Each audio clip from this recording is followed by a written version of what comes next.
Last time.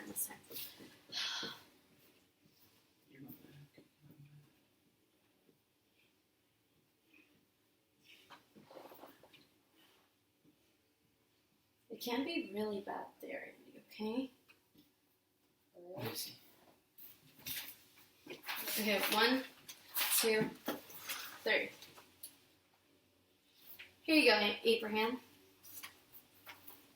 Okay, class, we're going to start our presentation on literary devices. Are we ready? Good job.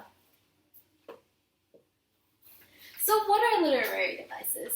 Literary devices are techniques that writers use to create a special and pointed effect in their writing, to deliver information, or to help readers understand their writing on a deeper level. So does anybody remember any examples of literary devices that we used in our pre-assessment the other day? Yes. Andy? Sally sells seashells by the seashore. Good job, Andy. But do you remember the element that went with that example? I don't remember. Alliteration. And that's one of the many examples that authors use throughout their writing.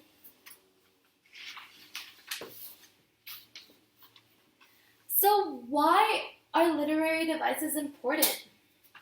Literary devices are important to know because they help you understand the motivation behind the author's choices. For example, being able to identify symbols in the story can help you figure out why the author might have chosen to insert these focal points and what they might suggest regarding their attitudes towards certain characters or even settings. If you were to read a story without knowing any literary devices, chances are you wouldn't be able to understand many of the layers and meanings intertwined throughout the story. So does anybody remember or know any books, short stories, articles, or even movies that have a literary device in it that without it you wouldn't know what it meant? Yes, Abraham. Animal Farm. Animal Farm. Good choice. Yes, perfect example. For those of you guys that don't know, Animal Farm is a book that uses personification. And personification is when the human qualities are given to a non-human thing. So in this case, in Animal Farm, the animals have human qualities such as talking and walking on 2 feet, which are things that animals usually don't quite really do.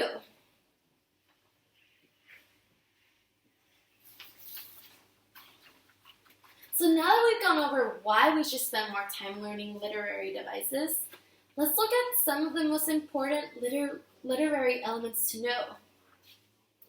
So I'm going to be passing this out. You are going to keep this in your notes. We're going to go through this whole page. These are some of the most common literary devices that we will see in authors' writings, such as in any articles, books, and etc. So I'm going to pass this out, and then we're going to start reading each and every one of them. Thank you. So I'll start by reading the first two, and if anybody would like to read, volunteer to read, you're more than welcome. So we're starting with alliteration. Alliteration is a repetition of similar sounds, generally at the beginning of the words, and usually by the means of consonants or consonant sound, clusters in a group of words. So this is a perfect example of what Andy gave us that was in our pre-assessment. Sally sells seashells by the seashore. That is alliteration, those similar sounds at the beginning of the words. Next one, allusion. In literature, there is a reference to another work. Next one, hyperbole. Would anybody like to read this one? Yes. Hyperbole. Hyperbole is an exaggeration of fact used either for serious or comic effect. Good job, Abraham. And yes, hyperbole, an example is her eyes are open wide as saucers. They're comparing her eyes to saucers. It's just an exaggeration, like it said. Next one, imagery. Imagery refers to the way words create or suggest pictures in the reader's minds. what we see, hear, smell, feel, or taste. Does any of those 5 things that I just read remind you of something? What we see, hear, yes. The 5 senses. Exactly. This is where your 5 senses come into place. The stunning blue water sparkled with brilliant clarity. They're comparing their sense of sight to looking at the water. Exactly. Another example is I could smell the fresh flowers in the morning. You're using your sense of smell in that case. Next one, onomatopoeia. Would anybody like to read that one? Yes, Abraham. Onomatopoeia. Onomatopoeia is the use of a word in which the sound imitates or suggests its meaning. Yes. And you'll see this a lot in children's books, in movies, anything in general. So this is where they use, for example, what's the sound that bee makes? Does anybody know the sound that bees make? Yes. Buzz. Yes, so that buzz, that buzzing sound, that's onomatopoeia, or when people use effects such as like clap and hiss. Those are all examples of onomatopoeia. Personification. A figure of speech in which something non-human is given human qualities. The gray mist on the sea's face. Another example of this was what Abraham told us. Animal Farm, where they did non-human qualities to an animal. So, next one. Simile. Would anybody like to read it? Yes, Andy. A figure of speech comparing two extents unlike things thought. The use of words like or as. My love is like a rose. Good job, Andy.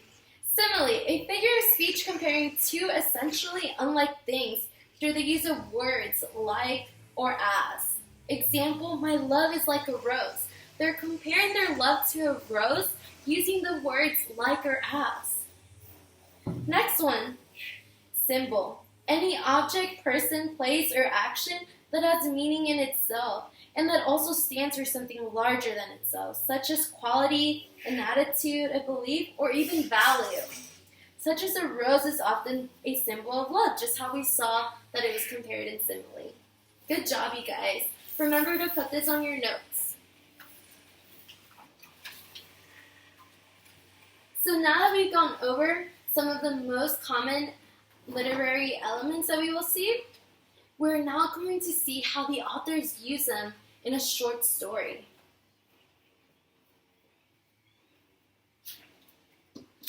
So I'm going to be passing out a short story that we're all going to read together, and we're going to highlight the literary element that is in the story. So make sure to listen while I'm reading, okay? I'm also going to pass out highlighters so you can highlight where the literary element is. Here you go, Andy. Abraham.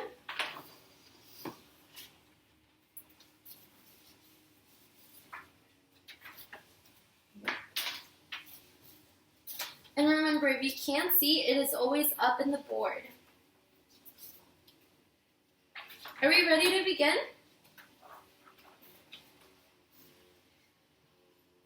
He always calls me his darling daughter, Dessa. I am supposed to answer that he is my dearest, delightful daddy. He calls Jimmy the genuine, gentle giant. And Jimmy's supposed to call him his fine, friendly father figure. Father also calls Mother the marvelous mammalian matriarch, but she says that she won't respond because she refuses to play silly word games with such a hard-headed husband who hasn't heard how horrible he is. Okay, so now that we have read this, what literary element do you think is in this passage? Anyone? Yes. Alliteration. Alliteration. Good job. And did you get that from your notes? Mm-hmm. Good job. So, can anyone tell me what alliteration means? Yes, Abraham again. Alliteration is a repetition of similar sounds, generally at the beginning of words and usually by means of consonants or consonant sound clusters in a group of words. So we're looking for words that have the similar sounds with them next to each other. Like the example that Andy told us, Sally sells seashells in the seashore. So does anybody see any of these examples in the passage? Yes, Andy. Find friendly father figure. Good job, Andy. Find friendly father figure. They all have that sound of. Any other ones? Yes. Darling, daughter, Deza. Good. That D sound. That D. Darling, daughter, Dessa. I also see dearest, delightful daddy. Again, we're seeing that similar sound in the words. Any other ones? Yes. Jimmy, the genuine, gentle jumping giant. Good job. That was a hard one to say. Jimmy, the gentle, genuine, jumping giant. I also see another one. Marvelous mammalian matriarch. They all have that same consonant. And last one but not least that we see is hard-headed husband who hasn't heard how horrible he is. Those similar sounds in it. And again, that is just the repetition of the similar sounds. If anybody did not get to highlight any of the examples of the literary element, they're right here on the board if anybody needs them.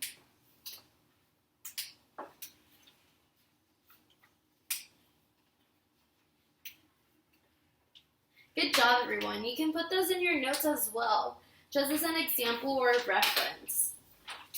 Thank you. That's it. Woo! We did it!